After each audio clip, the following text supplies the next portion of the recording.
Hello and welcome to this special edition of The Outsider, coming to you from London. With me is the former President of Pakistan, General Pervez Musharraf, and the former Indian Foreign, Defence and Finance Minister, Jaswant Singh. Two men who dealt with each other at moments of high drama and conflict between their countries. But can India and Pakistan finally put the years of violence and mistrust behind them? Or is there worse to come? Gentlemen, welcome. Very good to see you here. Thank you.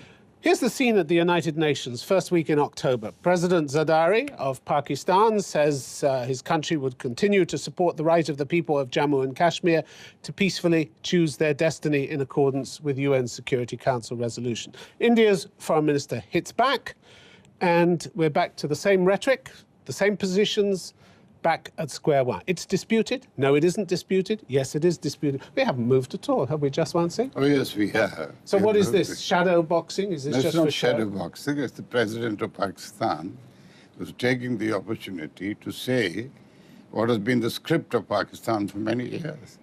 But it's not as if the two countries have not moved. They've moved significantly. So why are they still reading from the same script, then? No, they're not both reading from the same script.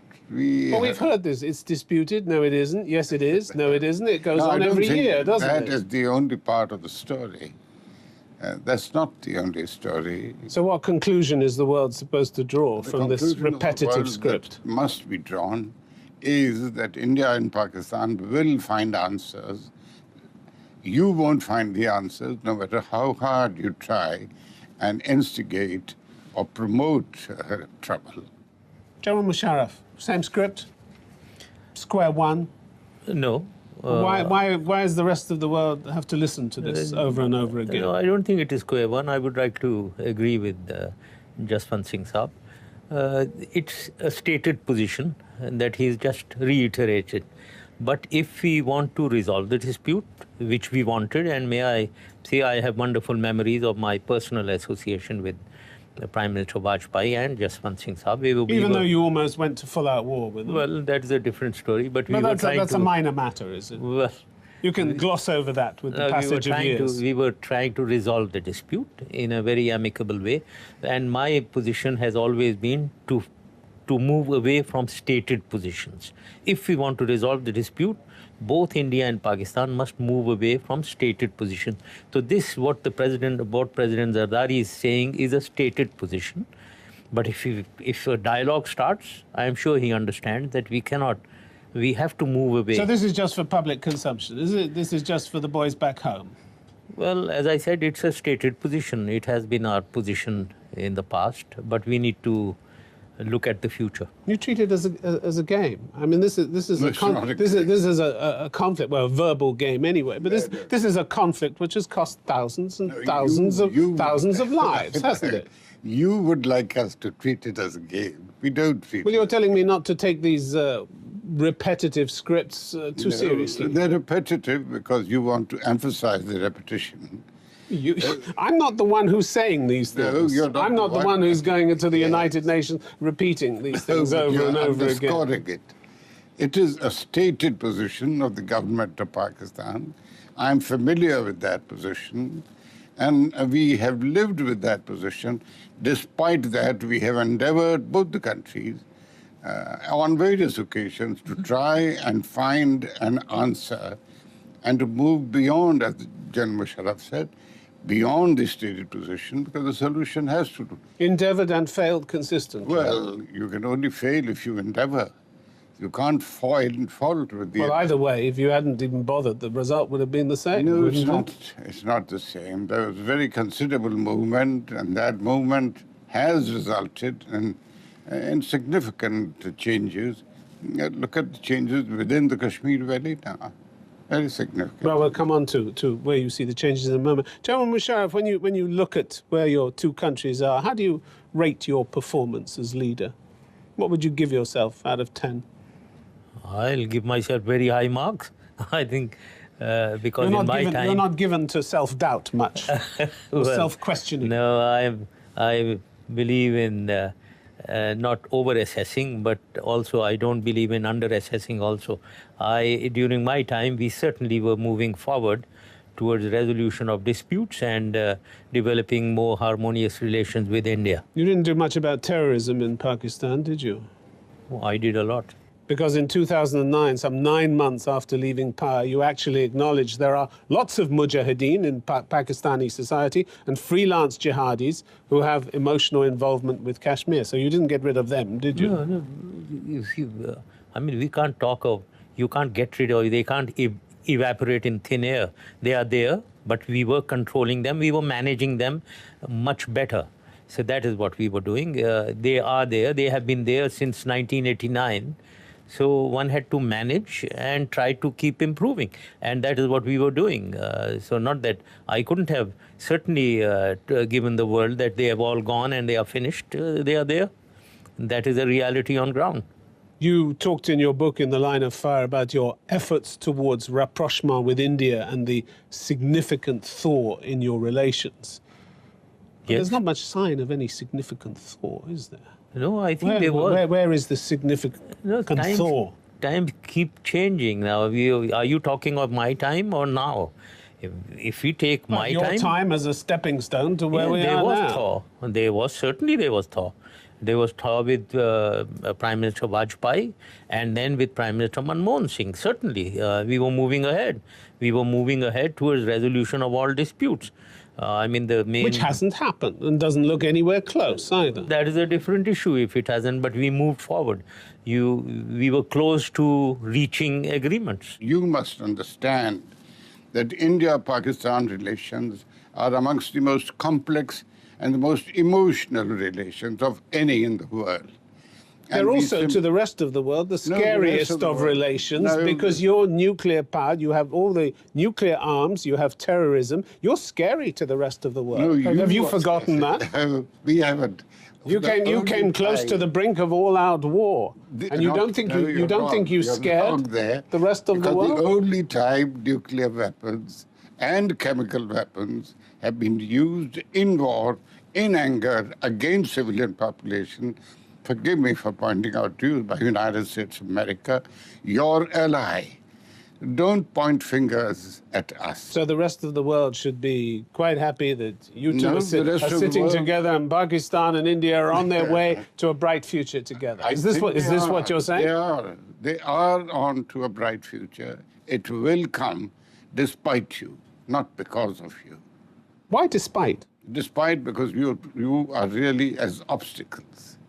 In what way? And I believe that the subcontinent... We being what? The North Atlantic United Alliance? States of America, NATO. NATO is North Atlantic. What are you doing on the foothills of Hindu Kush and on the banks of Indus? What do you want us to do? No, of course not. We don't want you to strike Pakistan on a daily basis with drones killing innocent civilians. You care about that, do you? Of course I care. I have opposed it. The role that NATO and United States have today adopted in the subcontinent is actually that of an imperial power. General Musharraf, you share that view?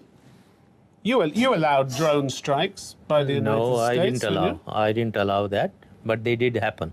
There were about 8 or 9 drone attacks. Well, you didn't protest then, did you? I did protest. What did they say to you? Well, they had all kinds of excuses that it was a fleeting opportunity and we couldn't delay and all that. So you went along with it? Well, I did. I used to ring up. President Bush and Colin Powell to talk about it. To say what? You have to stop it? Well, yes, we used to protest. You put it in those terms. We used to protest, yes. We were against that. And they said, especially the collateral damage. Sorry, chum, did they? They said, no, they didn't put it that bluntly, no. But we were, as I said... but they were pretty blunt with you from time to time, weren't they? Well, if they were blunt, I was also equally blunt. Let me tell you, Tim. There was no question. I couldn't take bluntness without replying bluntly. We had good relations, and I believe I've always been saying that interstate relations have a lot to do with interpersonal relations between the leaders. And I think I had good interpersonal relations with the leadership, with Colin Powell and President Bush. And I could pick up the phone and talk to them anytime. And Richard Armitage and people like that in the State Department?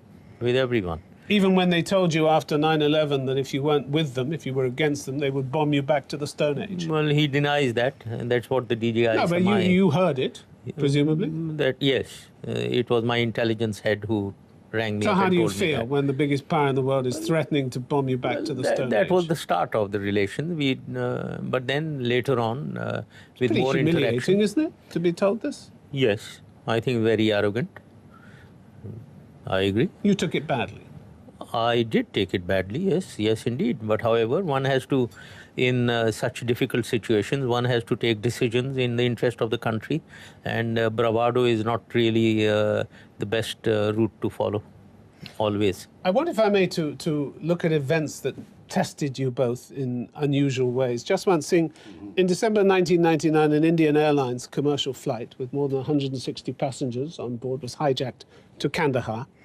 You were the one who exchanged 3 known terrorists for the life of those passengers. That's right. Having said, no deal, we will not deal with terrorists. Yes, indeed. We did earlier start by saying no deal.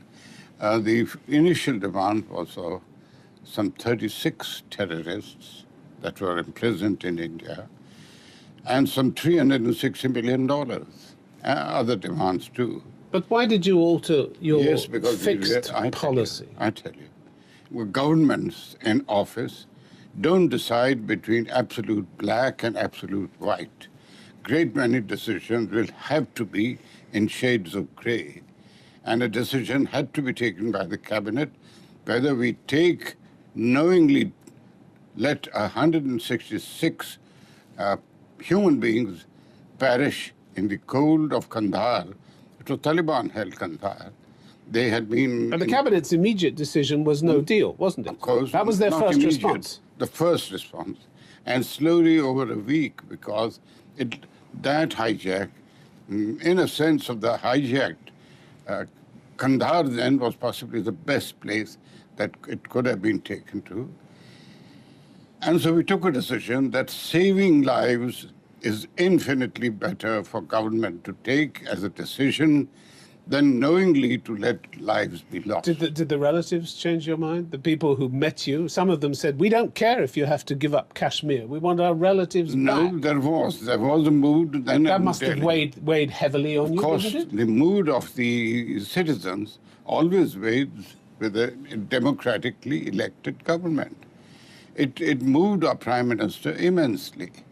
The cabinet was not initially of one voice, but slowly it came to... Your notes on the plane, you said, starting on this night of Friday 24th, I went through torment. Yes, indeed. What is the right answer? Where does it lie? Exactly. How to reach it? Do you still wonder whether you did the right thing? No, now I think I'm completely clear in my mind that if ever there is a choice for a government, and as a minister then, and if the choice is between saving human lives and knowingly let 166 die, I will always opt for saving lives. So you will always give in to the terrorist demands? That's your way of putting it. But that's in effect what it is, isn't it? That in effect was that we had to take a hard decision. And the 3 that you handed over went on, the reports say, to come back and commit atrocities in India. Did. Yes, we knew the cost. And that wasn't, again, pause for thinking, I made a mistake? No, it's not a pause for thinking I made a mistake, that it is the price that we have to pay for saving 160. So 1999, when you said you'll end on this note of humble and deep questioning, that questioning has gone. No, that questioning has modified. And I'm now much clearer in my mind that if it is a choice between saving lives and letting people get killed, government must always opt and act for saving lives. General Musharraf, would you have made the same decision? I think so. Saving lives is more important. So many. If you were so worried about saving lives, I want to stay in 1999 because that was the year your 2 countries almost went to all-out war after militants that you backed as a senior military leader crossed into the Indian-controlled area of Kargil, and heavy fighting ensued for several weeks.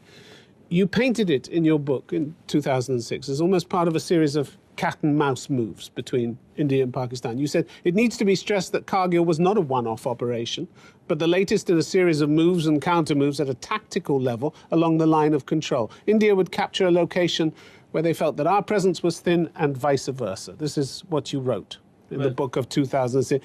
Did you have no clue at the time how serious this was going to get? First of all, I would like to sound my exception on this accusation that I was supporting them. It was public sympathy that, I would like to talk about a previous question on a state policy of supporting extremists, militants. I think it has a lot to do with great public sympathy within our population. And these people like Jaish Mohammed or Hizbul Mujahideen or LET coming up themselves and having great public sympathy and doing things on their own. Now here also, when you're talking of... Which you allowed to take place? Well, one could debate that, not allowing to... You didn't do anything to prevent it. You knew what they were doing, yes, but you didn't do anything to prevent it. Yes, one could say that, yes, because they had great public sympathy and their cause was the resolution of the Kashmir dispute, which we in Pakistan, including myself, held very close, that we need to go for a resolution of the Kashmir dispute. And here were people who also wanted a resolution of the dispute. But your Prime Minister, after weeks of heavy fighting, your Prime Minister Nawaz Sharif was summoned to Washington by Bill Clinton and, in your words, capitulated. Yes. Gave in. Clinton said, you take out your forces, you take out your freedom fighters or militants or terrorists, whatever you want to call them, and that's the end of it. And Nawaz Sharif said, saluted and said, okay. Yes, well... How did you feel? Let down? Well, no, I wouldn't say that. He was the Prime Minister of the country. Yeah, but you had committed significant forces and suffered significant casualties. Well, we inflicted much more than we suffered. Although you never, in your book, I noticed you never gave away how many casualties Pakistan had suffered. Far, far fewer. But anyway, let's not get involved in how many casualties we suffered.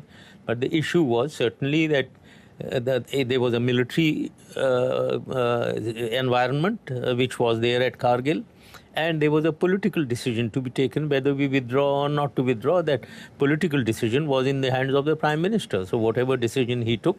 Well, it wasn't in his hands. It was in Bill Clinton's hands, as it turned out, wasn't it? Because he ordered him what to do, and the President and the Prime Minister did as he was told. Yes, I don't think that the people of Pakistan were in line with that decision. With hindsight, you were in over your head, weren't you?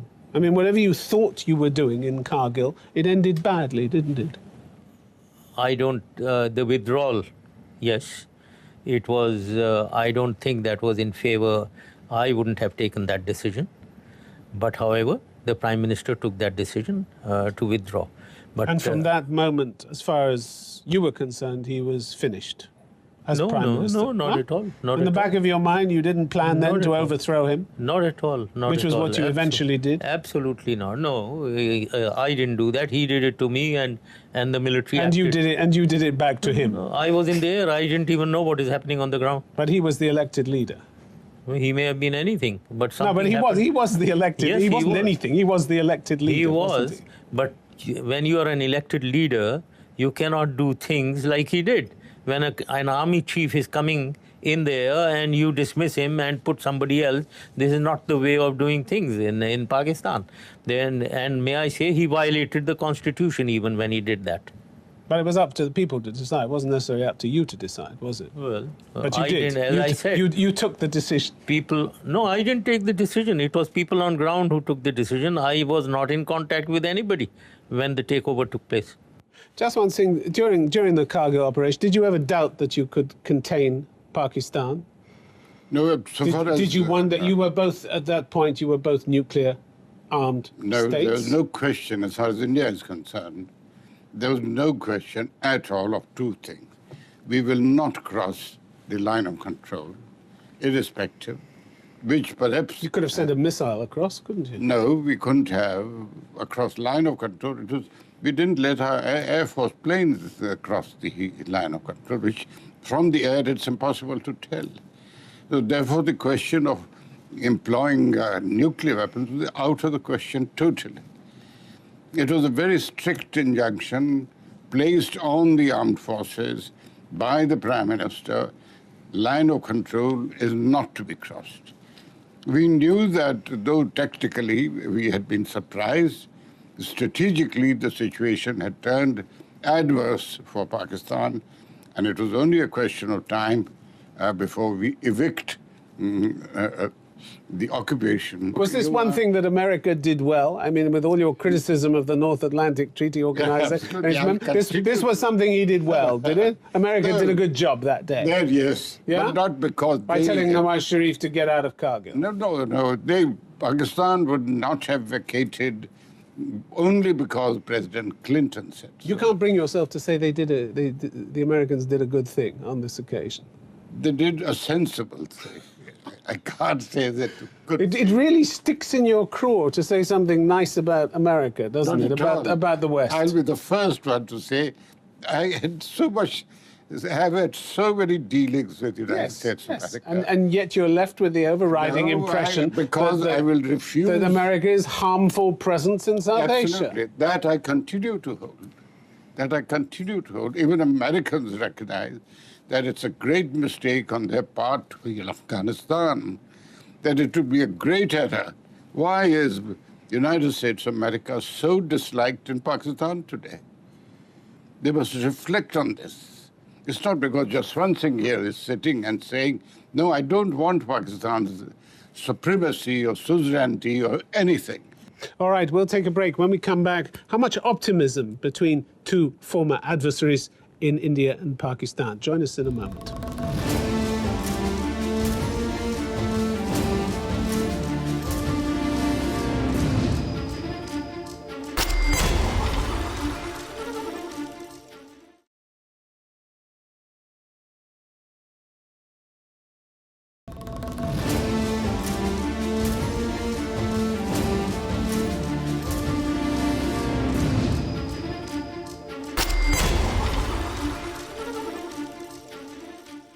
Welcome back to this special edition of The Outsider from London. With me in the studio, former Indian Foreign, Defence and Finance Minister Jaswant Singh and former Pakistani President Pervez Musharraf. Given how you both feel about the West, about America in particular, you've been heavily criticised, both countries, for your human rights record. Do you accept the criticism that has come about human rights in Pakistan, the violation of human rights in Pakistan? Well, before I answer this question, I would be remiss if I didn't make a final comment on Kargil. My personal view, a military victory was converted into a political defeat. That is what I want to say. That is my assessment. You never saw any military victory as far as Pakistan is concerned, presumably. Well, suffice it to say that you disagree with that comment. Well, I can't agree with Yes, that. I understand. But to come to the question of human rights and the West's criticism of human rights in Pakistan, do you share those criticisms? Well, the violations, the extrajudicial killing, the enforced disappearances? You don't? It doesn't happen? I totally contradict, and I totally disagree with it. They need to understand our environment. They don't understand our environment. So you reject the figures that since January 2011, for instance, 300 people in Baluchistan have been abducted, killed, bodies left by the roadside? Absolute nonsense. The sort of kill and dump policy. Nonsense. No? It didn't happen. Army never does it. A person who does this will be court-martialed. This is absolutely wrong. These are baseless allegations, weakening or maligning the army and the armed forces. So why don't you ratify that convention against disappearance and forced disappearance of people? How do we ratify? What do you mean by ratifying? You signed it. Well, 4 years ago. Why don't you ratify it? No, we don't have to ratify it. We have signed it. Why not? We agree with human rights. It doesn't. But the human rights, the guardians of human rights need to understand each country's environment and don't succumb to propaganda. So you reject all the figures? I reject them, yes. People are just lying about Pakistan for their own... Absolutely. Do you really expect people to believe that? Do you?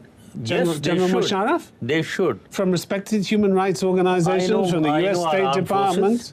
I know our armed forces. And they're whiter than white? Yes, indeed. Absolutely. They're whiter than white? They are white, yes. Well, I think so. You may not believe it. You think we are not an African banana republic army.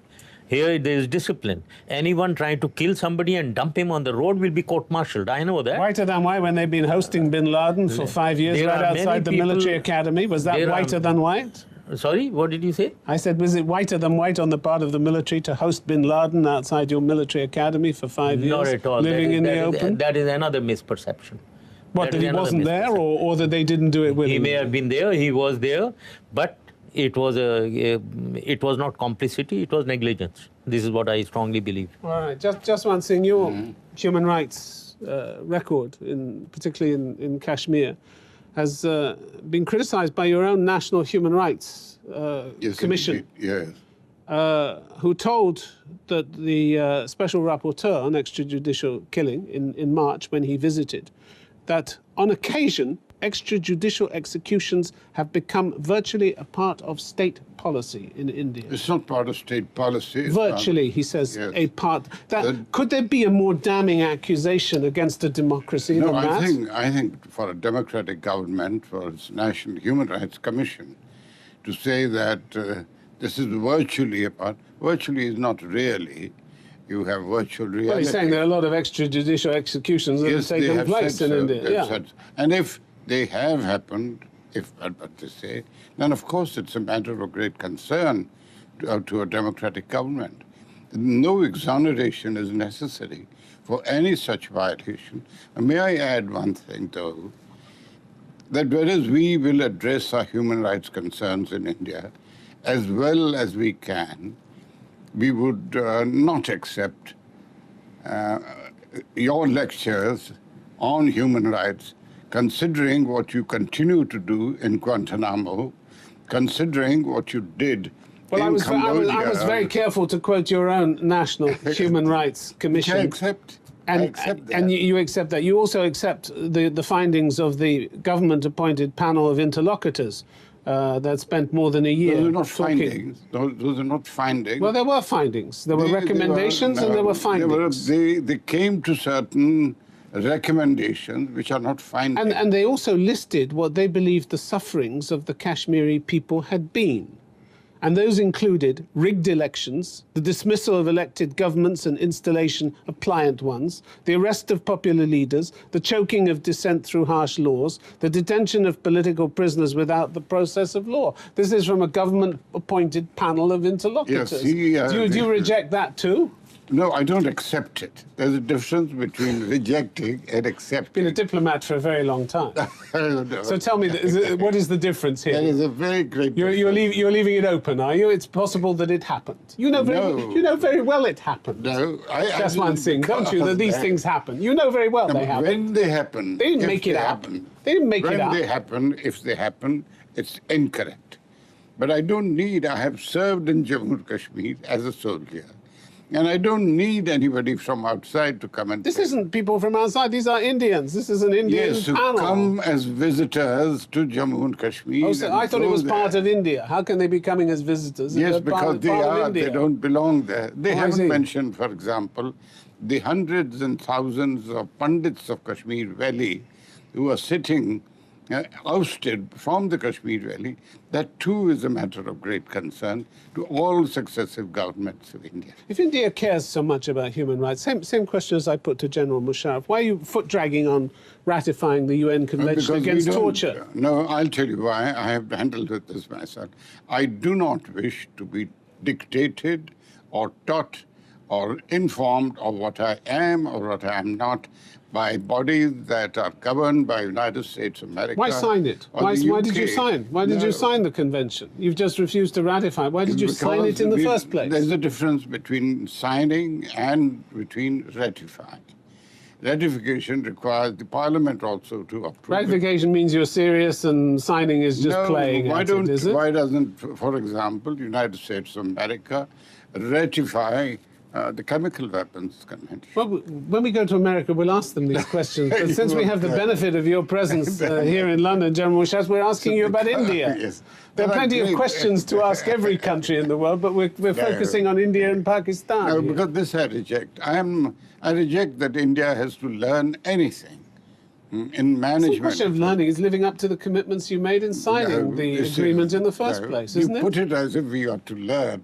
I'm not asking you to learn. I'm asking to explain to our viewers Which why is- you sign an agreement but Yes. you don't ratify it. Implicit And you in tell it. and you tell the UN that you're working on it. Implicit in it is Working a on kind of implicit is your suggestion that you better do what we tell you to do. No, I think that's the spin that you're putting on it. You didn't. Nobody forced you to sign it in the first place, did they? We will do what we judge as we are not signatories, for example, to the International Criminal Court.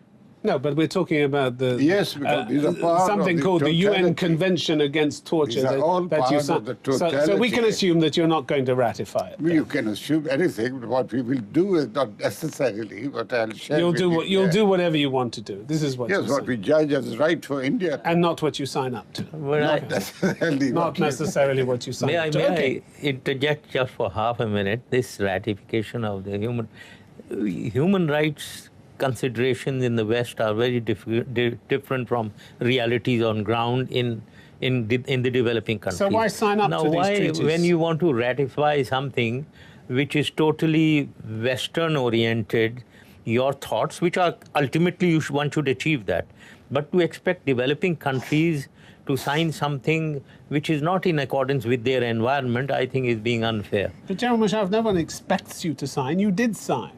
Nobody forced you. Nobody held the pen for you and moved it Yes, across the yes, paper. You yes, signed it. Yes, but then when you're talking of these violations, now that goes against our interests. We are dealing with with difficult situations, internal situations of extremism, terrorism, law and order, and you expect us to follow human rights principles as enshrined in the West, like, if I may be allowed to give this example of the blasphemous film recently, from your point of view, human rights-wise, no violation. But you've incited the anger of 1.5 billion people who have gone for agitation and destruction of life and property. Well, I want Is to that come- human rights? I don't agree with this. I want to come on to that. that a little later, if I may. Let me just take you back to 2007, 2008. You, by all accounts, you came close to an agreement on Kashmir. Months of back-channel negotiations, which have been spoken about. The Pakistani Foreign Minister at the time, Khurshid Kazuri, said later, the talks were so advanced that we'd come to semicolons. Just one thing, was it that advanced? You were within striking distance. Yes, provided the government of Pakistan, the successor governments of Pakistan, had stuck to that position. If This is a great difficulty. would a future BJP government would don't- they if such came to power at the next elections in India, You don't recognize. would it ever be able to sign an agreement on Kashmir? You don't understand one very important fact about India, that answers to the situation of problems between India and Pakistan, the BJP is in a position to better find the answers because its bona fides as far as serving the national interest is beyond question.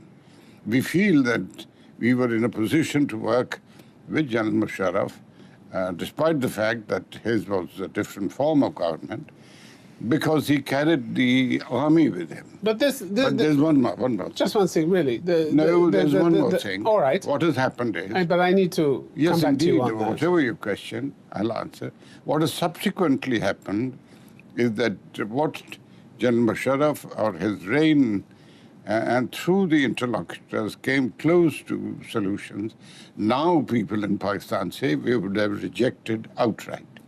Now that raises very grave doubts in our mind that if you work with a government and a subsequent government goes back on it, then who do you work with? My point, which I wanted to come back to, is that the hardliners would never let you sign an agreement with Pakistan. I don't know what you mean by hardliners, but in the... But they look at the people who threw you out of the party because they didn't even like a book you wrote about the founder of Pakistan. It wasn't about they were very different. They threw you out. reasons for They it. threw you out of, but you couldn't even tolerate your book.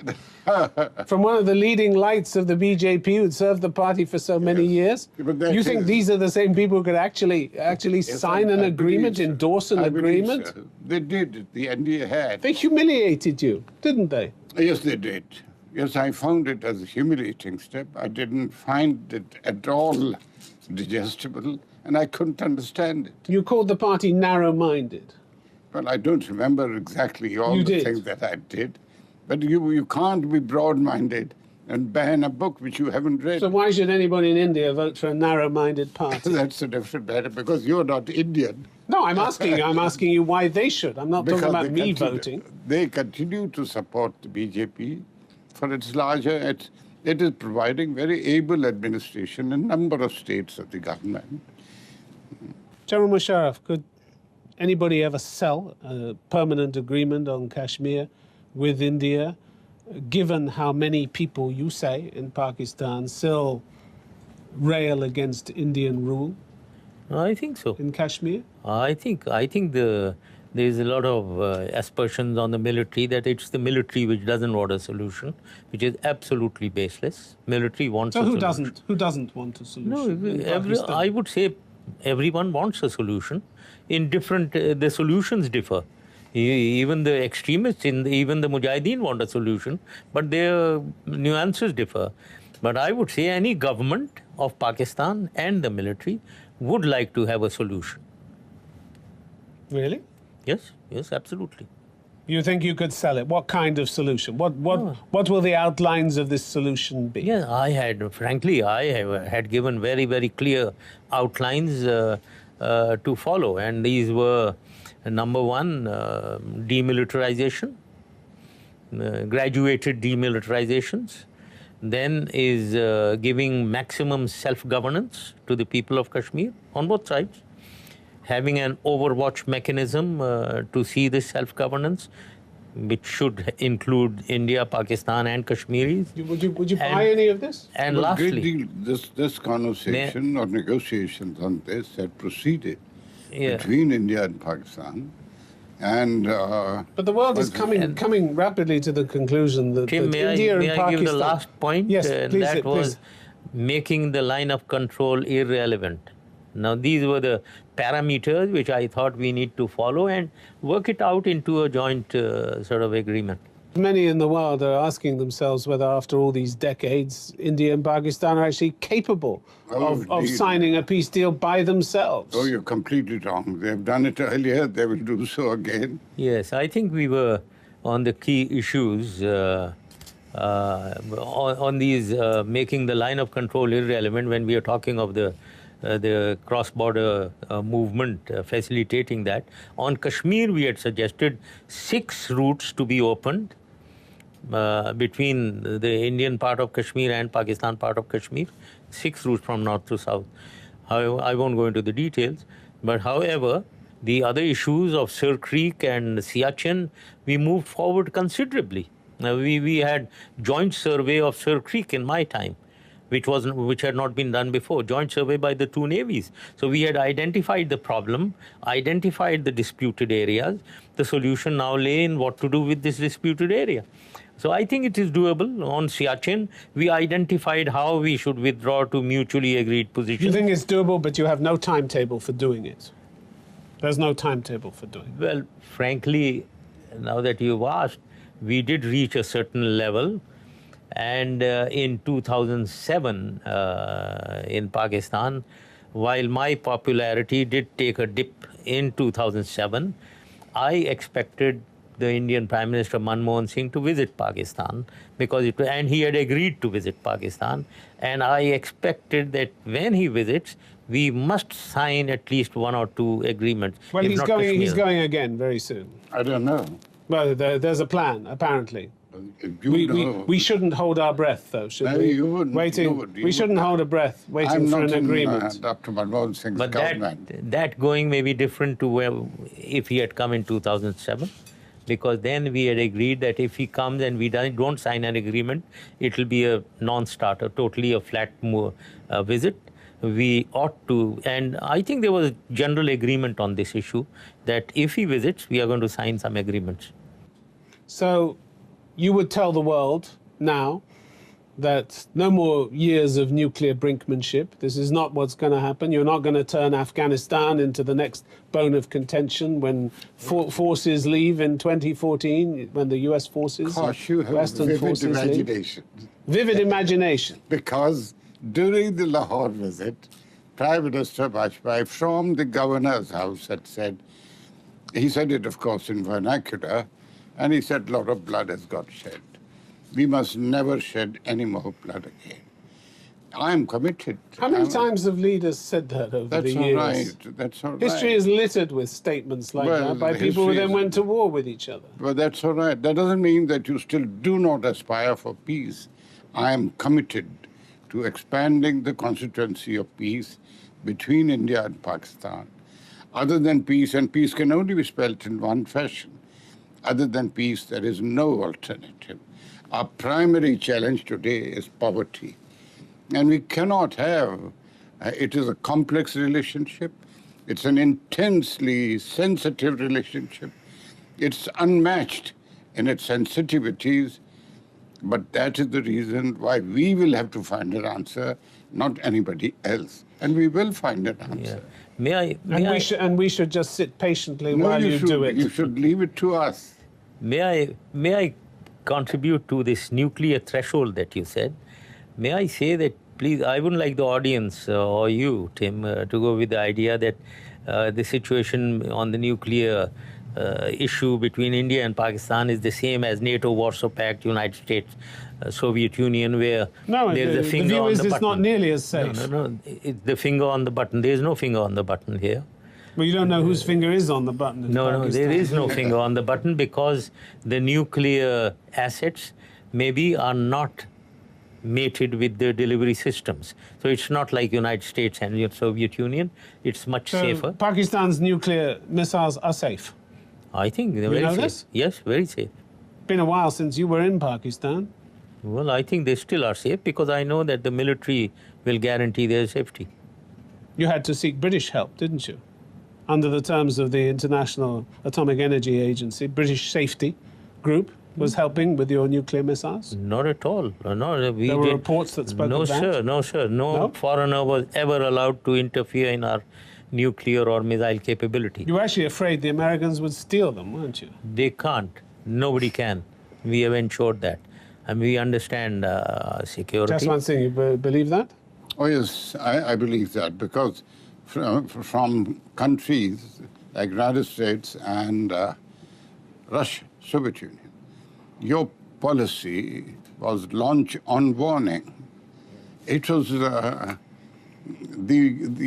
nuclear weapon was mated and arms. Yeah. Now, please, let's not go into that. Yeah, we should not, even to the credit of both the countries, even during the confrontation, this did not happen.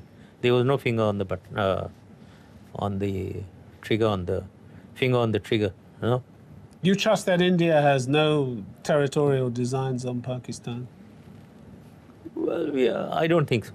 No. You don't sound very certain.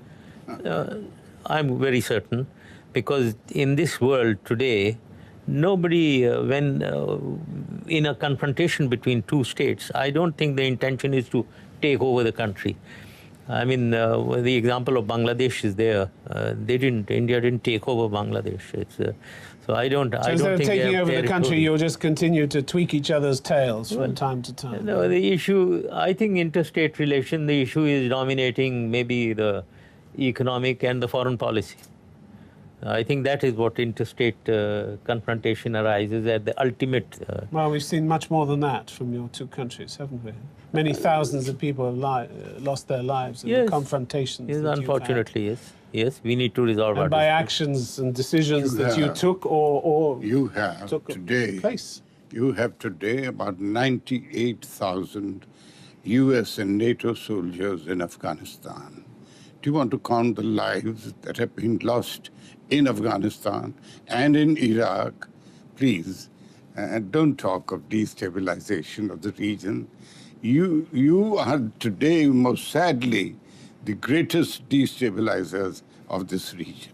Us, when you Yes, say you, because you're talking you're part about of you're NATO. talking about the West. Well, I personally am not, but Britain certainly is. Yes, no, because it falls very flat when India and Pakistan are told what to do, and when you see what you are doing.